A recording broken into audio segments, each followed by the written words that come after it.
Hi viewers, welcome back അർച്ചന world. ഞാൻ വന്നിരിക്കുന്നത് നിങ്ങളുടെ പേഴ്സൻ്റെ കറണ്ട് ഫീലിങ്ങും നെക്സ്റ്റ് ആക്ഷൻ എന്താണെന്ന് നോക്കാൻ അറിയാനാണ്. അപ്പോൾ നമുക്ക് റീഡിങ് സ്റ്റാർട്ട് ചെയ്യാം. ഇവിടെ നിങ്ങളുടെ പേഴ്സൺ ആഗ്രഹിക്കുന്നത് ഇവരുടെ ഭാഗത്തുനിന്ന് ഒരു ബാഡ് കർമ്മയും ഉണ്ടാവാൻ പാടില്ല.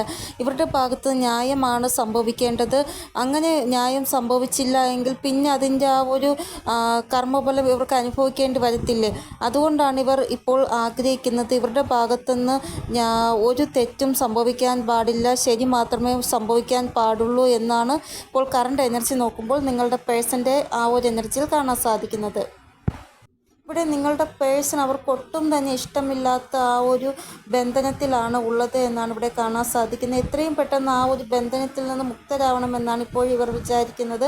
കാരണം 99 പോർട്ടൽ അടുത്തെത്താറായി കഴിഞ്ഞു. അപ്പോൾ ഉടനെ തന്നെ ഇതിൻ്റെ ആ ഒരു എഫക്റ്റ് ഇവരുടെ എനർജിയിൽ വരുന്നതാണ്. അത് തന്നെയാണ് ഇത് ഇവിടെ കാണാൻ സാധിക്കുന്ന ഒരു ഹെവി എനർജിയാണ് നിങ്ങളുടെ പേഴ്സൻ്റെ എനർജി.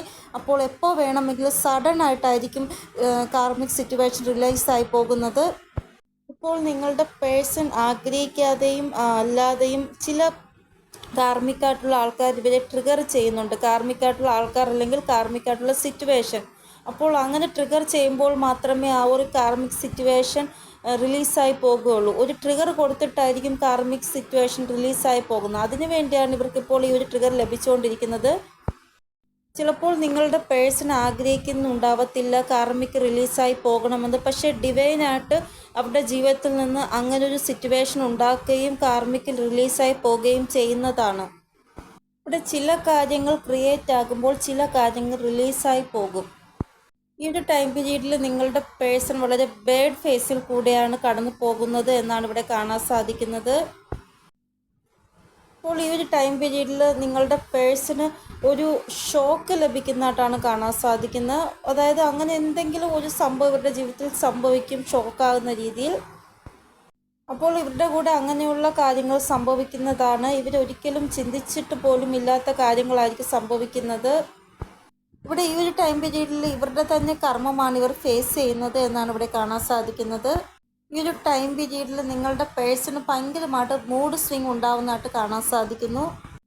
ഈ ഒരു ടൈം പീരീഡിൽ നിങ്ങളുടെ പാർട്ട്ണർ ഭയങ്കരമായിട്ട് ദേഷ്യം, ഔട്ട് ഓഫ് കൺട്രോളിലായിരിക്കും നിങ്ങളോട് ദേഷ്യം കാണിക്കുന്നത് എന്നാണ് ഇവിടെ കാണാൻ സാധിക്കുന്നത്. അതായത് ഈ ഒരു ടൈം പീരീഡ് ഭയങ്കരമായിട്ട് അബ്യൂസായിട്ടുള്ള വാക്കുകൾ പറയുക, ഇല്ല എങ്കിൽ ദേഷ്യം ഒരിക്കലും ഇവർക്ക് കൺട്രോൾ ചെയ്യാൻ പറ്റാത്ത രീതിയിൽ ദേഷ്യം കാണിക്കുക നിങ്ങളോട്, ഇല്ല എങ്കിൽ ആവശ്യമില്ല നിങ്ങളോട് വഴക്കിടുക, അങ്ങനെയുള്ള ആ ഒരു എനർജി. ഇവിടെ നിങ്ങളോട് മാത്രമായിരിക്കത്തില്ല ചിലപ്പോൾ വഴക്കിടുന്നത്. ഇവരുടെ ജീവിതത്തിൽ വേറെ കാർമിക്കായിട്ടുള്ള റിലേഷൻഷിപ്പ് വേറെ ഉണ്ടെങ്കിൽ അവരോടുമായിരിക്കാം ചിലപ്പോൾ ഇവർ വഴക്കിടുന്നത്. അതായത് നിങ്ങളുടെ പേഴ്സൺ ഓൾറെഡി മാരീഡ് ആയിട്ടുള്ള ആൾക്കാരാണ് എങ്കിൽ അവരുടെ വൈഫിനോടോ ഹസ്ബൻഡിനോടോ ആയിരിക്കാം വഴക്കിടുന്നത്. ഇല്ല എങ്കിൽ കാർമിക്കായിട്ടുള്ള ബന്ധമുള്ളവർ, അതായത് ഇവരുടെ അച്ഛൻ അല്ലെങ്കിൽ ഇവരുടെ ബ്രദറോ ആരെങ്കിലും കാർമിക്കായിട്ടുള്ള ആളായിരിക്കാം ഇവരുടെ ജീവിതത്തിൽ. അപ്പോൾ അവരോടായിരിക്കാം ചിലപ്പോൾ വഴക്കിടുന്നത്. അങ്ങനെ ഒരു എനർജി ഇവിടെ കാണാൻ സാധിക്കുന്നത്. നിങ്ങളോട് മാത്രമല്ല, ഇവരുടെ ജീവിതത്തിൽ കാർമിക്കായിട്ടുള്ള ആരാണോ, കാർമിക് റിലേഷൻഷിപ്പിലുള്ളത് ആരാണോ അവരോട് ഇവർ ഇതേപോലെ ആയിരിക്കും പെരുമാറുന്നത്. ചില ആൾക്കാരുണ്ട് കഴിഞ്ഞ ജന്മത്തിൽ അവർ ഭയങ്കരമായിട്ടുള്ള ശത്രുക്കളായിരിക്കും. പക്ഷെ അപ്പോൾ ആ ഒരു ശത്രുഭാവം തീർക്കുവാൻ വേണ്ടി, സോൾവ് ചെയ്യാൻ വേണ്ടി ഈ ജന്മത്തിൽ അവർ ചിലപ്പോൾ ഭാര്യ ഭർത്താവായിട്ടായിരിക്കും ഒന്നായത്. അപ്പോൾ ആ ഭർത്താവിനോ ഭാര്യയ്ക്കും ഭയങ്കര വഴക്കും എപ്പോഴും അടിയും വഴക്കും ഭയങ്കര പ്രശ്നമായിരിക്കും. കാരണം അവരുടെ ആ ഒരു കഴിഞ്ഞ ജന്മത്തിൽ ആ ഒരു പെൻഡിങ് കർമ്മ സോൾവ് ആക്കാൻ വേണ്ടിയാണ് അവർ ഈ ജന്മത്തിൽ ഒന്നായത്. അപ്പോൾ അത് വഴക്ക് കൂടി എല്ലാം സോൾവ് ആക്കിയാൽ മാത്രമേ അവർക്ക് ഈ ഒരു ജന്മത്തിൽ അതെല്ലാം റിലീസാക്കി പറ്റത്തുള്ളൂ. ഈ ഒരു ജന്മത്തിൽ അവരുടെ ആ ഒരു കർമ്മഫലം റിലീസായി പോകുകയുള്ളൂ.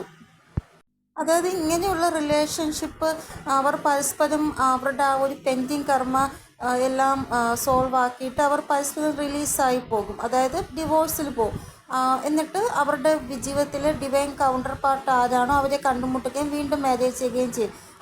അതാണ് ചില ആൾക്കാർ 2 മാരേജ് ചെയ്യുന്നത് നിങ്ങൾ കാണുന്നത്. അതായത് അവരുടെ ആ ഒരു പെൻഡിങ് കർമ്മ സോൾവ് ആക്കിയതിന് ശേഷം അവർ റിലീസായിട്ട് വീണ്ടും വേറൊരു കല്യാണം കഴിക്കുന്നത്. അതുകൊണ്ടാണ് അപ്പോഴാണ് അവരുടെ ഡിവൈൻ കൗണ്ടർ പാർട്ടിനെ അവർ കണ്ടുമുട്ടുന്നത്.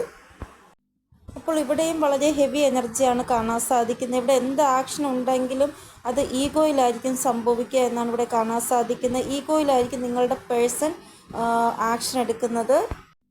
ഇവിടെ നിങ്ങളുടെ പേഴ്സൺ നിങ്ങളെ ചതിച്ചിട്ടുണ്ടെങ്കിലോ ഇല്ല എങ്കിൽ നിങ്ങളുടെ പേഴ്സൺ വേറെ ആരെയെങ്കിലും ചതിച്ചിട്ടുണ്ടെങ്കിലോ ഇവിടെ ട്രിഗർ ലഭിക്കുന്നതായിട്ടാണ് ഇവിടെ കാണാൻ സാധിക്കുന്നത് ഈ ഒരു ടൈം പീരീഡിൽ. ഇനി നിങ്ങൾ തമ്മിൽ ഡിവൈൻ കണക്ഷനാണ് ഉള്ളത്, നിങ്ങൾക്കിടയിൽ വേറെ ഏതെങ്കിലും ഒരു സിറ്റുവേഷൻ, അതായത് കാർമിക് സിറ്റുവേഷൻ ഉണ്ട് എങ്കിൽ അത് റിലീസായി പോകും ഈ ഒരു ടൈം പീരീഡിൽ. ഇവിടെ ടോക്സിക് ആയിട്ടുള്ള സിറ്റുവേഷൻ റിലീസായി പോകുന്നതായിട്ടാണ് കാണാൻ സാധിക്കുന്നത്.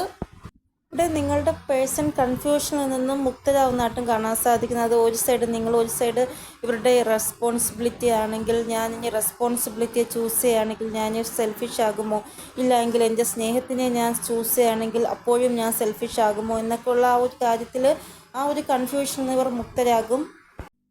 ഇവിടെ ആരെയാണ് ഇവർ സെലക്ട് ചെയ്തത് അവരിൽ നിന്ന് ചതിവ് ഇവർക്ക് കിട്ടുന്നതായിട്ടും കാണാൻ സാധിക്കുന്ന ഈ ഒരു ടൈം പീരീഡിൽ.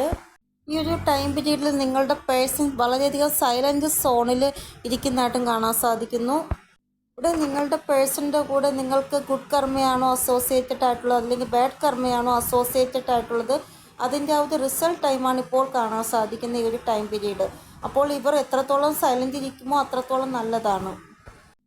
ഇവിടെ രണ്ടിലൊരു സിറ്റുവേഷൻ റിലീസായി പോകും. ഇവിടെ നിങ്ങളുടെ പേഴ്സൻ്റെ ഇമോഷൻ ഒട്ടും തന്നെ ബാലൻസിലല്ല, ഇമോഷൻ ഔട്ട് ഓഫ് കൺട്രോളിലാണ്. അതുകൊണ്ടാണ് ഞാൻ പറഞ്ഞത് ഇവർക്ക് കൺട്രോൾ ഇല്ലാത്ത ദേഷ്യമായിരിക്കും വരുന്നത് ഈ ഒരു ടൈം പീരീഡിൽ. ഇനി നിങ്ങൾക്കിടയിലുള്ള ഡിസ്റ്റൻസ് ഡിവൈൻ്റെ ആ ഒരു ഇടപെടലിലൂടെ ആയിരിക്കും ക്ലോസ് ആവുന്നത്.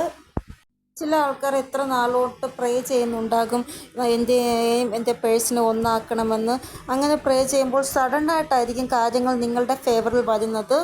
അതായിരിക്കാം ഡിവൈൻ്റെ ആ ഒരു ഇടപെടൽ. അപ്പോൾ ഈ ഒരു ടൈം പീരീഡിൽ ആക്ഷൻ ഭയങ്കരമായിട്ട് ഉണ്ടാവുന്നതായിട്ടാണ് കാണാൻ സാധിക്കുന്നത് നിങ്ങളുടെ പേഴ്സൻ്റെ ഭാഗത്തുനിന്ന്. ഇവിടെ നിങ്ങളുടെ പേഴ്സൻ്റെ ഭാഗത്തുനിന്ന് ആക്ഷൻ ഉണ്ടാവുകയും വളരെ മാസ്കുലിൻ ഡൊമിനേറ്റുള്ള ആക്ഷനാണ് ഉണ്ടാവാൻ പോകുന്നത്. ഇവിടെ നിങ്ങളുടെ പേഴ്സൺ ഫീമെയിൽ ആണെങ്കിലും മെയിൽ ആണെങ്കിലും ഇൻസ്റ്റൻ്റ് ആയിട്ടായിരിക്കും ആക്ഷൻ ഈ ഒരു ടൈം പീരീഡിൽ ഉണ്ടാവുക. അപ്പോൾ ഈ ഒരു ടൈം പീരീഡിൽ നിങ്ങളുടെ പേഴ്സണോട് കൂടുതൽ അങ്ങോട്ട് ഒരു കാര്യത്തിനും വഴക്കിടാനോ ഒന്നും പോകരുത്. ഇൻസ്റ്റൻ്റ് ആയിട്ടായിരിക്കും ഇവരുടെ ഭാഗത്തുനിന്ന് ആക്ഷൻ ഉണ്ടാവുക. ദേഷ്യത്തിൽ ചിലപ്പോൾ ബ്ലോക്ക് സിറ്റുവേഷനിലാക്കാം, നോ കോണ്ടാക്ട് സിറ്റുവേഷനിലാക്കാം. അതുകൊണ്ട് നിങ്ങൾ അതിലൊന്നും മുതിരാതെ കുറച്ച് സ്പേസ് അവർക്ക് കൊടുക്കുക. അവരുടെ ആ ഒരു എനർജിയുടെ ആ ഒരു മാറ്റം വരുമ്പോൾ അവർക്ക് നല്ല ഒരു ശാന്ത സ്വഭാവം വരുന്നതാണ്. ഇപ്പോൾ വളരെ കൺട്രോൾ ഇല്ലാത്ത ദേഷ്യമാണ് നിങ്ങളുടെ പേഴ്സൻ്റെ എനർജിയിൽ കാണാൻ സാധിക്കുന്നത്. അതുകൊണ്ടാണ് ഞാൻ പ്രത്യേകം പറഞ്ഞത്. അപ്പോൾ ഇതാണ് നിങ്ങളുടെ പേഴ്സൻ്റെ എനർജി. ഇനി നമുക്ക് നെക്സ്റ്റ് ആക്ഷൻ എന്താണെന്ന് നോക്കാം. ഇവിടെ നോ കോണ്ടാക്ട് സിറ്റുവേഷനിലുള്ളവർക്ക് മെസ്സേജ് വരാൻ പോകുകയാണ് എന്നാണ് ഇവിടെ കാണാൻ സാധിക്കുന്നത്. ഇവിടെ 8 നമ്പറാണ് ഇമ്പോർട്ടൻ്റ് ആയിട്ട് വന്നിരിക്കുന്നത്. ഈ ഒരു എനർജി അപ്പോൾ 8 മണിക്കൂറിനുള്ളിൽ റെസൊനേറ്റ് ആകുന്നതാണ്. ചില ആൾക്കാർക്ക് 24 മണിക്കൂറിനുള്ളിൽ അല്ലെങ്കിൽ 16 മണിക്കൂറിനുള്ളിൽ ഈ ഒരു എനർജി റെസൊനേറ്റ് ആകുന്നതാണ്. നിങ്ങൾക്കിടയിൽ എന്തൊക്കെ കാർമിക് സൈക്കിളാണോ ഉള്ളത് അതെല്ലാം ട്രിഗർ ചെയ്യുമെന്നാണ് ഇവിടെ കാണാൻ സാധിക്കുന്നത്. ഇവിടെ മദർ ഗായയുടെ ആ ഒരു ബ്ലെസ്സിങ് ഉണ്ട് എങ്കിൽ നിങ്ങൾക്കിടയിലുള്ള ആ ഒരു കാർമിക് സൈക്കിൾ ഉടൻ തന്നെ റിലീസായി പോകുന്നതാണ്. ഇവിടെ എന്ത് ഡിസിഷൻ എടുക്കുന്നുണ്ടെങ്കിലും നിങ്ങളുടെ ഇൻറ്റ്യൂഷൻ എന്താണോ പറയുന്നത് അതനുസരിച്ച് വേണം ഡിസിഷൻ എടുക്കുവാൻ. ഇവിടെ ഈ ഒരു ടൈം പീരീഡിൽ നിങ്ങളിൽ പല ആൾക്കാർക്കും മെസ്സേജോ കോളോ വരും. പക്ഷേ അവർ നിങ്ങളോട് വളരെ റൊമാൻറ്റിക്കായിട്ട് സംസാരിക്കുകയോ അങ്ങനെയൊന്നും ഉണ്ടാവത്തില്ല. സീരിയസ് ആയിട്ടുള്ള ഒരു സംസാരമായിരിക്കും ഉണ്ടാവുക. ഈ രീതിയിലുള്ള ഒരു കമ്മ്യൂണിക്കേഷൻ നിങ്ങൾ തമ്മിൽ ഇതുവരെ ഉണ്ടാവത്തില്ലായിരിക്കാം. അതുകൊണ്ട് തന്നെ വളരെ ഡീപ്പസ്റ്റ് ആയിട്ടുള്ള കമ്മ്യൂണിക്കേഷൻ ആയിരിക്കും ഈ ഒരു ടൈം പീരീഡിൽ ഉണ്ടാവുക നിങ്ങൾ തമ്മിൽ. ചില ആൾക്കാരുടെ പാർട്ട്ണർ അവരുടെ ദുഃഖവും വിഷമവും അവർ അനുഭവിക്കുന്ന വേദനകളും എല്ലാം നിങ്ങളോട് ഷെയർ ചെയ്യുന്നതായിട്ടും കാണാൻ സാധിക്കുന്ന ഒരു ടൈം പീരീഡിൽ. അപ്പോൾ ഇതാണ് നോ കോണ്ടാക്ട് സിറ്റുവേഷനിലുള്ള ആൾക്കാരുടെ പേഴ്സൻ്റെ നെക്സ്റ്റ് ആക്ഷൻ.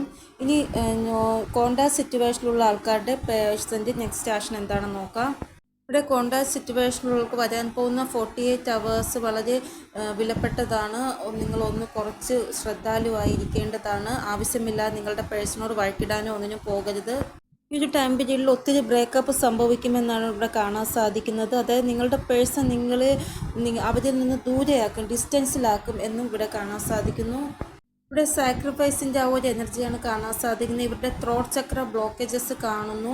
അതുകൊണ്ടാണ് നിങ്ങൾ തമ്മിൽ സംസാരം ഉണ്ടാവാതിരിക്കാനുള്ള ചാൻസ് കൂടുതലാണ് എന്ന് ഞാൻ പറഞ്ഞത്. അപ്പോൾ ഈ ഒരു കാര്യം നിങ്ങൾ എപ്പോഴും ശ്രദ്ധയിൽ വയ്ക്കേണ്ടതാണ്. 48 അവേഴ്സ് വളരെ ശ്രദ്ധാപൂർവം കൈകാര്യം ചെയ്യുക. ബ്രേക്കപ്പ് ആവാനുള്ള ചാൻസ് കൂടുതലാണ്. അപ്പോൾ ഇതാണ് ഇന്നത്തെ റീഡ്. നിങ്ങൾക്ക് എന്തെങ്കിലും ഗൈഡൻസ് കിട്ടിക്കാണുമെന്ന് വിചാരിക്കുന്നു എൻ്റെ റീഡിങ്ങിലൂടെ. ഇനിയൊരു പുതിയ റീഡിങ്ങുമായി വരുന്നതുവരെ എല്ലാവർക്കും ബൈ. ഓം നമഃ ശിവായ. Thank you so much.